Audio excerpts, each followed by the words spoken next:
자파 없는 이야고. 네, 저는 유피디입니다. 이유는 영화썰 아노라라는 영화예요. 이 영화 기대하시는 분들이 굉장히 많을 거예요. 네, 엄청 많고요. 칸 영화제에서 최고상을 받았잖아요. 그렇기 때문에 기대를 안 할 수가 없는 영화인데 주변에서도 이 영화에 대한 피드백이 있거든요. 이 영화가 황금종려상 받았다는데 솔직히 어떤 요소 때문에 받았는지 모르겠다, 뭐 이런 반응도 있고요. 이 영화는 11월 6일에 개봉을 했고요. 장르는 드라마, 그리고 미키 메디슨 배우, 그리고 마크 아이델슈테인 배우가 출연을 합니다. 영화의 감독님은 너무나 유명하신 플로리다 프로젝트의 션 베이커 감독님의 신작입니다. 영화 내용은요, 뉴욕의 스트리퍼 애니라는 가명을 쓰고 있죠. 그렇죠. 애니라는 가명을 쓰고 있는 아노라. 미국에서는 이름을 앞글자만 줄여서 말하는 경우가 있어서 아노라잖아요. 그러니까 아노 이걸 줄여서 애니, 아이자를 해가지고 애니라는 이름을 갖고 있는, 익명으로 활동하고 있는 스트리퍼가 러시아 재벌 2세 이반이라는 친구를 만나가지고 정식으로 결혼을 하게 되지만 이반의 부모 하수인들에게 추적을 당하게 된다는 얘기입니다. 이 영화 보셨나요? 네, 이 영화 봤습니다. 어떻게 보셨나요?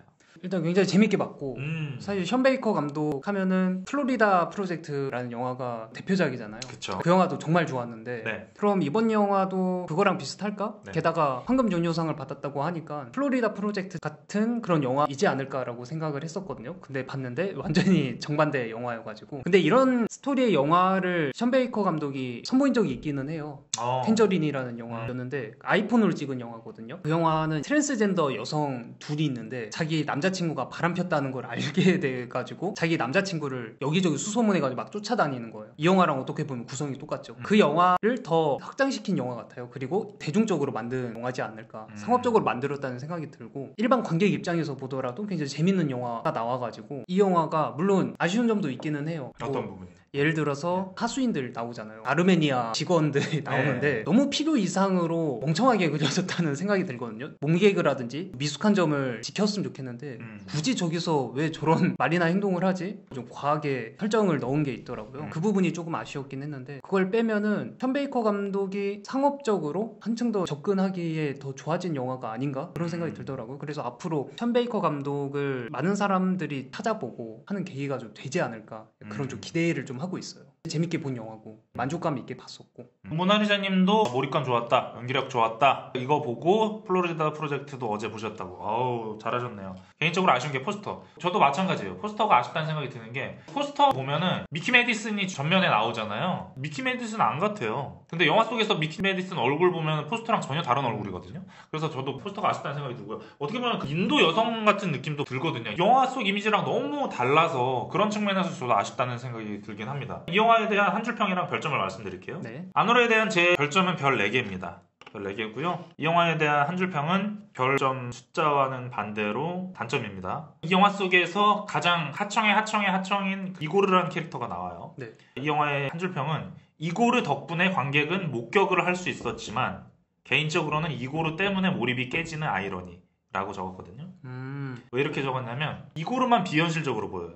다른 인물들은 다 각자 사정이 있고 다 각자 절박해 보이는데 이고르만 인간이 아니라 딱 정형화된 정의로운 사람처럼 보여요. 그러니까 정도를 지키는 사람이라는 걸 보여주기 위해 이 인물을 넣었는데 너무 인위적이라는 생각이 많이 들었거든요. 이 인물 자체가. 왜냐면은 다른 인물들은 재벌 2세 이반 부모님한테 잘 보이기 위해 막 노력을 하고 막 세례식 하는데도 막 뛰쳐나오고, 미키 메디슨은 절대로 내가 지금 이 결혼 깨면 안 돼 하면서 막 아둥바둥 하고 있는데, 그 옆에 하수인은 또 막 코 깨져가지고 나 지금 병원 가야 돼요 막 이러고 있는데, 이 이고르라는 캐릭터는 정직하고 올바르고 정도를 지키고 하는 게 이 수많은 흙탕물 속에서 너무 좀 이질적으로 느껴진다는 거죠.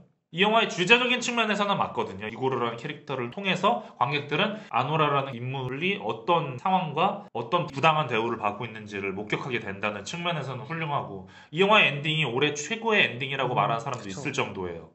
근데 저는 오히려 그게 걸려요. 역으로.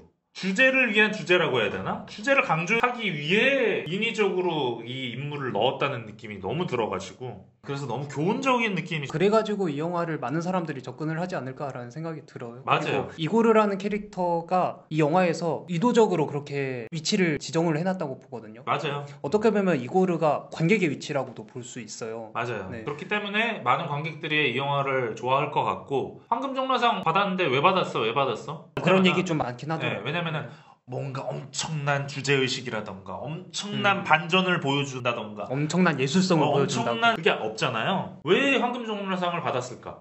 좀 대중적이라서라고 보거든요. 모두가 공감할 만한 요소라서 마치 지금 기생충이랑 비슷하다는 느낌을 받았어요.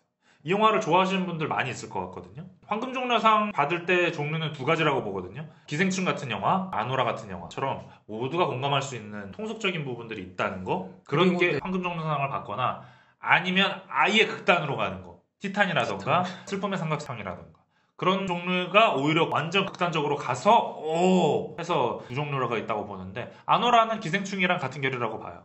그렇기 때문에 대부분의 관객들이 무난하게 공감할 수 있는 요소가 많이 있을 것 같습니다. 황금종려상 받는 영화들이 공통점이 있는 것 같아요. 주로 빈부격차나 계급 문제 같은 게 들어간 영화들이 좀 많더라고요. 슬픔의 삼각형도 그렇고, 맞아요. 뭐 기생충도 그렇고. 그죠, 냄새 났죠, 모나리자님도.